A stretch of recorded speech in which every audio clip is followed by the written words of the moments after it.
21장 창세기 21장 22절부터 34절까지입니다. 창세기 21장 22절부터 34절까지 말씀 중에 22절부터 31절까지만 교독하도록 하겠습니다. 창세기 21장 22절부터 34절까지 말씀 중에 22절부터 31절까지만 교독하겠습니다. 그때 아비멜렉과 그 군대장관 비골이 아브라함에게 말하여 이르되 너가 무슨 일을 하든지 하나님이 너와 함께 계시도다.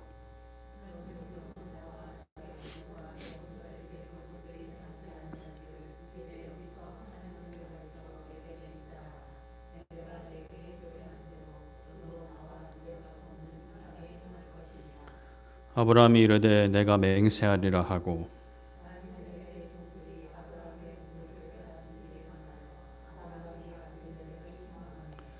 아비멜렉이 이르되 누가 그리 하였는지 내가 알지 못하노라. 너도 내게 알리지 아니하였고 나도 듣지 못하였더니 오늘에야 들었노라.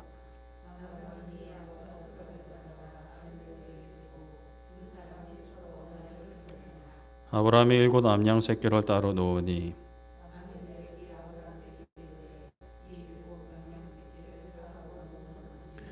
아브라함이 이르되 너는 내 손에서 이 암양 새끼 일곱을 받아 내가 이 우물 판 증거를 삼으라 하고 두 사람이 거기서 서로 맹세하였으므로 그것을 부엘세바라 이름하였더라. 아멘.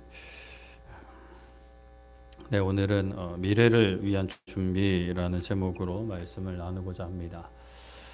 요즘 그 서울 근교에 가면 초대형 카페들을 찾아볼 수가 있습니다. 일단 규모부터 막 어마어마하고 그런데 그 안에 막 의자를 빼곡히 채우는 게 아니라 로비 같은 데는 천장까지 통으로 이렇게 뚫어가지고 뭐 장식품을 막 이렇게 막 해놓기도 한 그런 모습을 볼 수가 있어요. 그러면 이제 아무래도 볼거리도 있고 사진 찍기 좋아하는 분들 이제 나들이 겸 또 근교니까 그렇게 오래 걸리지 않으니까 이렇게 가서 이제 바람 쐬고 오시는 분들도 많은 것 같아요. 그런데 저는 개인적으로 그런 초대형 카페 한 군데 간 것 같은데 기니스북에 올라가지고 제가 일부러 간 건 아니고 그 옆에 노회가 있어서 노회 마치고 목사님들이랑 간 겁니다.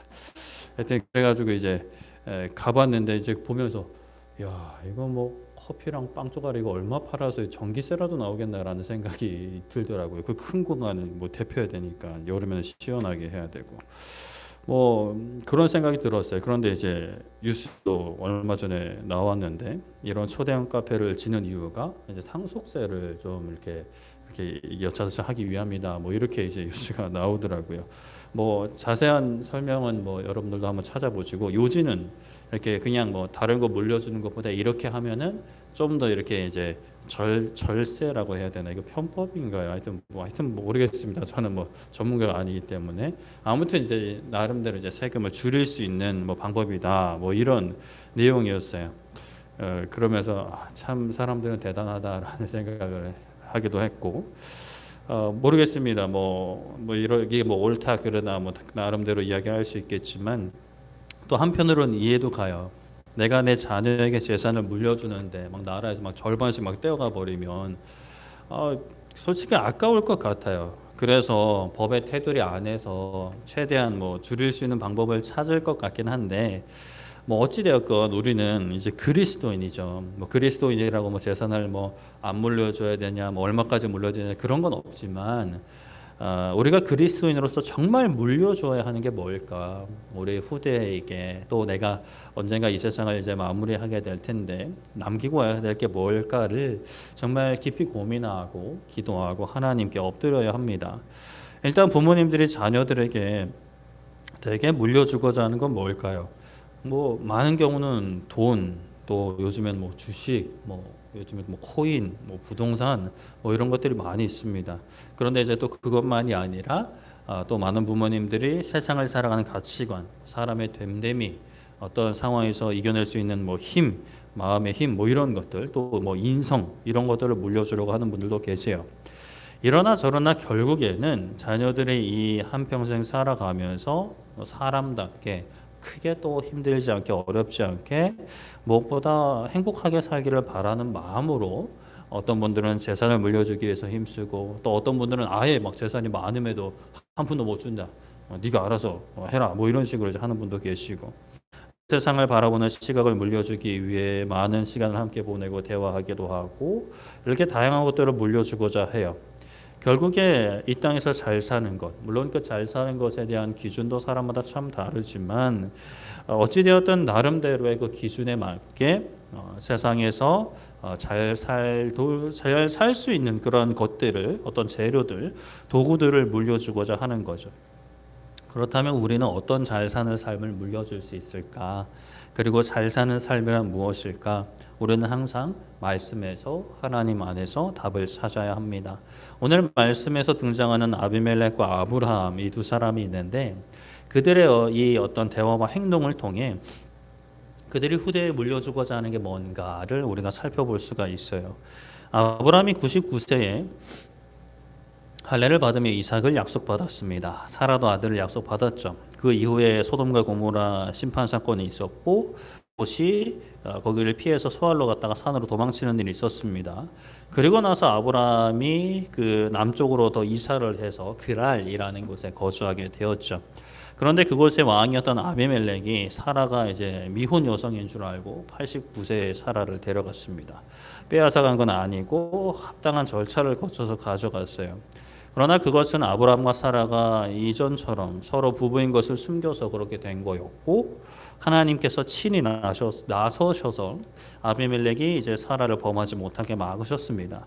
사라도 하나님의 언약 안에 들어와 있는 사람으로 언약 성취의 그 중요한 일꾼으로 이제 쓰임 받아야 되는 사람으로 하나님께서 보호하신 거죠. 그렇게 하나님은 아비멜렉이 죄를 지는 거 막으시고 아브라함의 기도를 통해서 그 아비멜렉의 집에 닫혀 있던 태들을 임신 못하는 분들의 그 임신 못함을 해결해 주셨어요. 이후에 진짜 아브라함이 100세, 사라 90세 아들을 낳게 됩니다.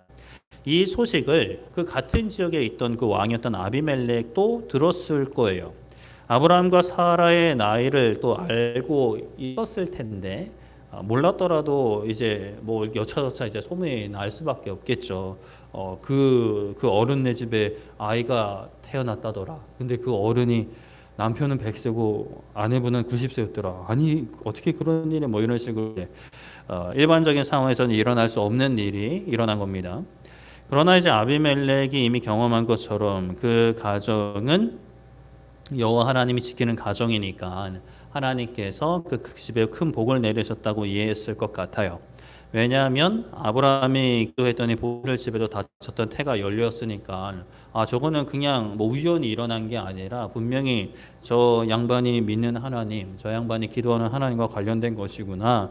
하나님께 뭐 본인이 기도를 했든 하나님의 복을 주셨든 뭐 둘 다이든 결국 그렇게 됐구나라고 생각을 했을 겁니다. 그런 생각이 이제 전제된 후에 아비멜렉이 오늘 말씀 22절에 보면 그 군대 장관 비골과 함께 아브라함을 찾아옵니다. 그리고 아브라함에게 고백해요. 너가 무슨 일을 하든지 하나님이 너와 함께 계시는구나 라고 합니다. 아비멜렉이 몇 살인지 모르겠는데 뭐 아브라함과 비슷할 수도 있고 아니면 더 어릴 수도 있을 것 같아요. 아무튼 그냥 일단 개역개정이 이렇게 번역이 되어 있어요. 당신이 너가 하나님이 너와 함께 계시는구나. 자기 살려고 자기 아내를 아내라고 드러내지 못한 무등한 남편인 아브라함도 지키시고 보호하셨으니 이런 말을 할 수 있는 거죠. 그러나 아비멜렉이 아브라함을 비꼬거나 조롱하면서 아유 하나님이 너와 함께 하시는구나 뭐 이런 거 같지는 않아요. 정말 놀라면서 부러움도 섞어서 이야기하는 것으로 보입니다. 하나님이 정말 너와 함께 하시는구나. 그렇기 때문에 아비멜렉이 아브라함을 찾아온 거예요. 아브라함에게 약속을 받아내기 위함인데 23절에 보면 그런즉 하나님이 너와 함께 하신즉 너는 나와 내 아들과 내 손자에게 거짓되이 행하지 않기를 이제 여기서 하나님을 가리켜 내게 맹세해라 라고 합니다. 거짓된 말과 행동을 앞으로 내 자손에게도 하지 말라는 거죠. 이미 아브라함의 거짓말로 아비멜렉 집안이 쑥대밭 될 뻔했어요. 하나님이 막 겁주셨거든요. 꿈에 나타나가지고. 그러니 아비멜렉은 확실히 하고 싶은 거예요. 나에게 거짓된 말과 행동을 하지 않는 것도 중요하지만 내 자손들이 있잖아요. 내 아들, 내 손자들. 일단 뭐 아비멜렉이 좀 나이가 많았으면 손자까지 있었을 거고 또 자기가 이제 세상을 떠난 뒤에도 이제 이 세상에 남게 될 내 자손들에게 당신이 언제까지 살지는 모르겠지만 그리고 어찌되었건 약속하라는 거예요. 이전에 나에게 했던 그런 거짓된 말과 행동들 다시는 하지 말라는 거죠. 내가 당신한테 억한 심정으로 악한 일을 행하지 않았고 당신의 거짓말에도 내가 후대한 것처럼 당신도 이 땅에 살면서 나와 내 자손들을 좀 후대해라, 선대해라. 우리 사이좋게 지내자. 뭐 서로 이렇게 져주고 뭐 억한 심정으로 갈등이 있어봤자 뭐 좋을 게 있냐. 뭐 사이좋게 지내자라는 거예요. 아비멜렉이 이러한 아브라함에게 가서 약속을 받아내는 건 뭘까요? 자손들에게 물려주고자 하고 있는 게 뭐예요? 있는 거예요. 안전인 거죠. 자기 왕이기 때문에 자손들에게 물려줄 수 있는 게 많았을 겁니다. 뭐 재산, 왕의 지위 등 다양한 것을 물려주었을 거예요. 그런데 본인이 왕으로 있을 때 확실히 매듭지어야 될 문제가 바로 이 아브라함과의 관계인 거예요. 아무리 다른 데서 평온하더라도 이 아브라함과 잘못 엮이면 막 태들이 막 다 다쳐버리고 막 집안이 쑥대밭 될 거 생각하니까 이게 제일 골아픈 문제인 거죠. 지금 이 상황에서. 그래서 아브라함에게 확답, 맹세를 받으러 온 겁니다. 또 저번과 같은 일 안 일어나게 해달라는 거예요. 아주 현명한 처사인 것 같아요. 그가 가진 생각, 세계관 안에서 훌륭한 생각이거죠. 물론 우리들 오늘날 우리가 아는 이 하나님을 아는 지식 안에서 좀 더 훌륭한 생각이 되려면 아브라함한테 엎드리면서 나도 하나님의 백성이 되게 해달라고 언약 백성이 되게 해달라고 구했어야겠지만 그렇게까지는 하진 않습니다. 그래도 아비멜렉은 최소한 아브라함을 적으로 두려 하지 않아요. 서로 후대하는 같은 편으로 두고자 하는 거예요. 왜냐하면 하나님을 적으로 두고 싶지 않다라는 겁니다. 우리가 자손들에게 물려주어야 하는 삶의 모습 중 하나가 바로 이런 모습, 이런 삶인 것 같습니다. 하나님과 하나님의 사람들을 대적하는 편에 서지 않는 것. 아무리 세상에서 성공해서 안정된 삶, 풍요로운 삶을 얻었다 하더라도 하나님께서 한번 이렇게 꺾으시고 이렇게 한번 이렇게 뒤집어 엎으시면 한 번에 이제 무너지는 것이 사람의 인생입니다. 그러므로 어떤 일이 있어도 어떤 상황에서도 하나님을 대적하는 하나님 반대편에 서서는 안 되는 것이죠. 아비멜렉의 이러한 아브라함과의 어떤 담판은 하나님 편에 선다라고 하기엔 좀 부족한 부분이 좀 있을 수는 있지만 그래도 최소한 하나님이 함께 하시는 하나님의 사람과의 어떤 대의 편에 서지 않고자 하는 그런 마음이 담겨 있는 겁니다. 이에 대한 아브라함의 반응은 어떠할까요? 24절에 반대할 이유가 없죠. 아브라함이 이전에도 억한 심정으로 아비멜렉에게 거짓말을 한 것은 아니었으니까요. 그래서 그렇게 하겠다 맹세합니다. 사실 자신이 부끄러운 그 거짓된 행동을 한 것도 맞고 아비멜렉이 후대해 준 것도 맞아요. 감사한 일이죠. 자신을 책망하기는 했어요. 근데 책망을 받을 만한 행동을 한 것도 사실이고 부끄러움을 당할 만한 일을 한 것도 사실이니까요. 그런데 이제 아브라함이 맹세한다고 하면서 또 가만히 있지는 않아요. 싸우자고 갚아주려고 한 것은 아니고 자기에게도 요구 사항이 있어서 적극적으로 이야기하는데 그게 뭐냐? 25절에 보면 아비멜렉의 종들이 아브라함의 우물을 빼앗은 일에 대해서 이제 아브라함이 아비멜렉을 책망합니다. 이게 말씀에는 기록되어 있지 않은 사건이긴 한데 아비멜렉의 사람들이 아브라함의 우물을 좀 부당하게 빼앗은 일이 있었던 것 같아요. 아무래도 아비멜렉이 왕으로 있는 땅이니까 그들이 왜 우리 땅에 와서 우물을 파고 그래요. 이거 우리 거예요 하면서 이제 우격다짐으로 좀 아브라함 우물을 빼앗은 것 같습니다. 그런데 이제 아비멜렉이 듣고 난 처음 듣는 얘기다 이런 반응을 보여요. 아비멜렉이 이제 누가 그런 행동을 했는지 내가 알지 못했다라고 합니다. 당신도 나한테 와서 이야기는 거 한 적 없고 나도 다른 사람 통해서 들은 게 없으니 오늘에 알았다라는 거죠. 아비멜렉이 거짓말을 하는 것 같지는 않아요. 이 아브라함이 다 따지지는 않고 이제 언약을 맺습니다. 양과 소를 아비멜렉에게 얼마를 주고 두 사람이 서로 언약을 세워요. 무슨 언약이냐? 일단은 아브라함이 아비멜렉과 그의 자손들에게 거짓되이 행하지 않겠다는 그 맹세를 포함하는 것이죠. 그런데 아브라함이 거기서 7암양 새끼를 따로 놓습니다. 일로 와 하면서 따로 놓는 거예요. 그래서 아비멜렉이 묻는 거죠. 왜 걔들은 이렇게 따로 놓느냐? 그래서 이 7암양 새끼는 언약 속에 특별한 의미가 있다라는 것을 이제 아브라함에 이야기하는데, 이걸 당신이 받고 내가 이 우물 판 증거를 삼으라라고 합니다.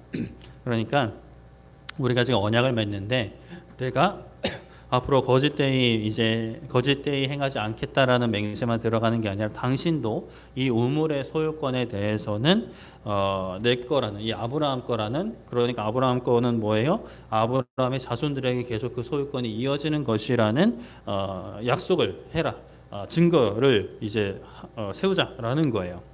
아비멜렉도 이것을 받아들입니다. 뭐 이렇게 여차저차 옆에 또 동행한 사람들이 물어봤겠죠. 이거 뭔 일이냐? 누가 그런 일 했냐? 이거 진짜 아브라함 우리 우물 아닌데 왜 그랬냐? 뭐 이런 식으로 이제 했을 수도 있죠. 그래서 두 사람이 거기서 서로 맹세를 합니다. 그렇게 그 장소를 부엘세바라고 부르게 되었다라고 해요. 그 부엘세바라는 뜻은 7 우물, 맹세의 우물이라는 뜻을 가지고 있습니다. 히브리어 발음이 이게 7과도 비슷하고 맹세와도 비슷하다 그래요. 그러니까 완전 똑같지는 않은데 거의 비슷한 발음. 그래서 중의적으로 쓰인다라고 합니다. 그러니까 7암양 새끼를 통해 서로의 맹세를 확인한 우물이라고 생각할 수가 있겠죠. 아비멜렉은 아브라함에게 자신의 자손들에게 거짓된 행위를 하지 말 것을 요구했습니다. 그것을 얻어내었어요. 아브라함은 우물의 소유권을 확실히 했어요. 그런데 이거는 이 아브라함이 얻은 것은 단순히 뭐 소유권을 얻어낼 수준이 아닙니다.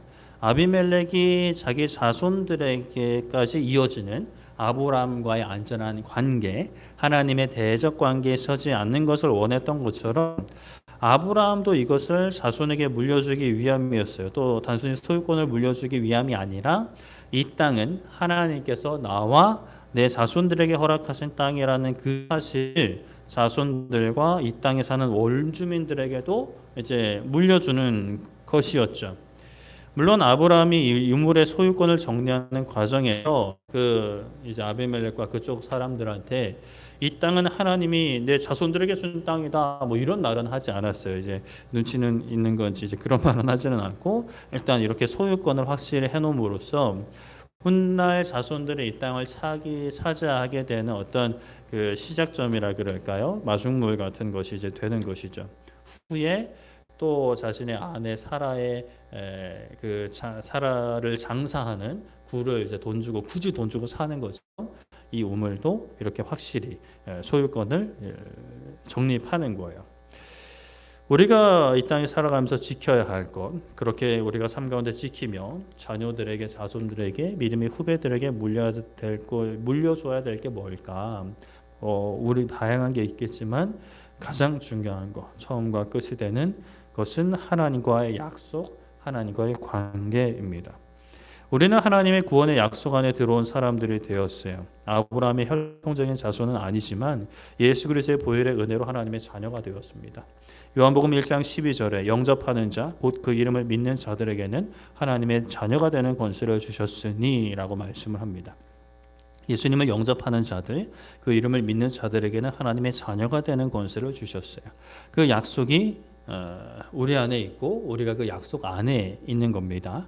우리가 하나님의 자녀될 그 뭐가 있어서, 하나님께 유익을 드려서, 우리 말을 잘 들어서 우리를 자녀 삼아 주신 게 아니라 예수 그리스도의 이름의 능력으로 예수님을 보내주신 하나님 아버지의 사랑에 근거해서 우리가 자녀가 되었죠. 우리는 이 약속을 물려주어야 합니다.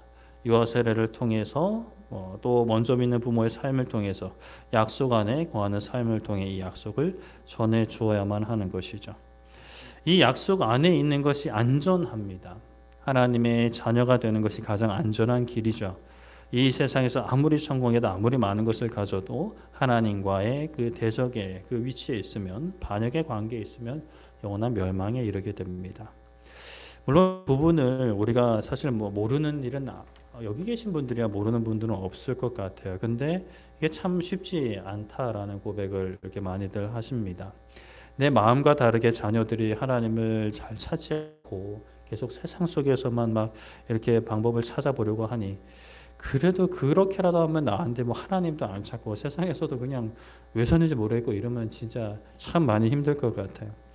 그래서 막 부모의 마음은 막 타들어가고 막 썩어 들어가고 있는데 이 참 하나님을 직접 이렇게 대면해가지고 하나님 여기 사인하시라고 나도 사인할 테니까 하나님 내 새끼들 책임질 거라고 사인하시라고 이렇게 막 사인 받고 도장 받으면 이게 실물 어떤 이렇게 뭐 공증이라도 이렇게 받아 놓으면 좀 마음이 편할 것 같은데 뭐 그런 것도 없고 그래서 이제 하나님께서 내 자녀들에게 행하실 일들을 막 어떻게든 막 기도하면서도 지금 당장 이렇게 막 세상에서든 또 신앙적으로든 빌빌거리고 있는 모습을 보면 참 마음이 어려워지는 것도 사실이죠.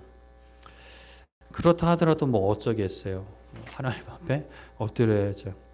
내가 정말 삶의 모든 영역에서 내가 먼저 하나님의 자녀로 삶의 가치관을 하나님의 자녀로 세워나가는 삶, 나의 모든 삶이 예배자로서의 삶, 전도자로서의 삶을 세워나가는 그러한 과정 가운데 우리는 하나님 앞에 엎드려야 합니다. 나에게 베풀어진 그 긍휼하심 내 아들, 딸에게도 베풀어 달라고, 내 그 자손들에게, 손자, 손녀에게도 베풀어 달라고, 또 우리의 믿음의 후배들이 있습니다. 우리 다음 세대 있습니다. 그들에게도 베풀어 달라고 끝까지 기도해야 되는 것이죠. 정말 눈을 감는 순간까지 우리가 기도해야 될 우리의 기도 제목입니다. 그렇기 때문에 참 이런 기도의 사명 측면에서 보면 우리가 이 땅에서 호흡이 마치는 그날까지 사명이 끝나지 않는다라는 것을 고백하게 되는데요.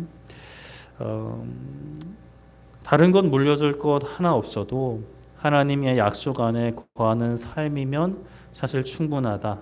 내가 우리 자녀들한테 어떤 재산, 뭐 부동산이든 뭐든 물려줄 것이 없다 하더라도, 물론 물려줄 수 있다면 참 그것도 감사한 일이지만, 그러나 그게 없다 하더라도 하나님이 그 인생 책임지신다라는 것을 우리 믿음으로 고백하면서 우리가 먼저 그 믿음과 어떤 사모함, 간절함을 가지고 우리 자녀들에게, 또 우리 믿음의 후배들에게, 우리 다음 세대들에게 이 기도의 유산을 하나님이 나의 기업 되시는, 하나님이 나의 유산 되시는 이 신앙의 아름다움을 우리가 흘려보내고 선포할 수 있는 우리 모두 되기를 소망하고 축복합니다.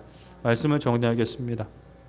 아비멜렉이 아브라함에게 나와 앞으로도 나와 내 자손들에게 거짓되이 행하지 말 것을 맹세하라 합니다.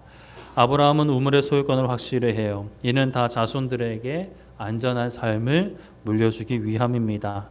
아비멜렉은 하나님을 대적하지 않는 선에서 머물렀지만 아브라함은 이 약속 안에 거하기를, 약속을 붙잡고 약속이 성취되어 가는 그 자녀들의 삶을 바라보며 이 우물의 소유권을 확정지었을 것으로 봅니다. 우리가 자녀들에게 또 우리 다음 세대들에게 물려줘야 할 것, 하나님의 약속 안에 거하는 것입니다. 약속 밖에서 걱정하고 두려워하고 분노하고 미워하는 그런 삶의 모습이 아닌, 어떠한 상황에서도 약속 안에 거하기 때문에 마음이 평안하고 기쁘고 감사하고 하나님을 예배하는 예배자, 그리고 하나님을 전하는 전도자로서의 삶, 그것이 뭐 전임 사역자든 뭐 그거 아니든 어떠한 직업을 가지든 어떤 사업을 하든 허락하신 삶 가운데서 하나님을 선포하고 자랑할 수 있는 정말 영원한 하나님 나라를 살아가는 그 삶을 우리 후대에 전해줄 수 있는 우리 믿음의 선배들, 또 믿음의 부모님들 되시기를 소망하고 축복합니다. 이 시간 우리 함께 찬양하고 기도했으면 좋겠는데요. 이 시간 우리 찬양할 때 나의 안에 거하라 찬양하시면서 하나님이 우리를 부르셨습니다. 약속 안에 거하라고, 내 안에 거하라고 부르셨습니다. 하나님, 우리가 먼저 하나님한테 앞에 거하 원합니다. 우리 자녀들한테 물려줄 수 있는 하나님 안에 거하는 삶을 살게 하여 주시옵소서라는 마음으로 우리 찬양하고 기도하겠습니다. 나의 안에 거하라. 나는 내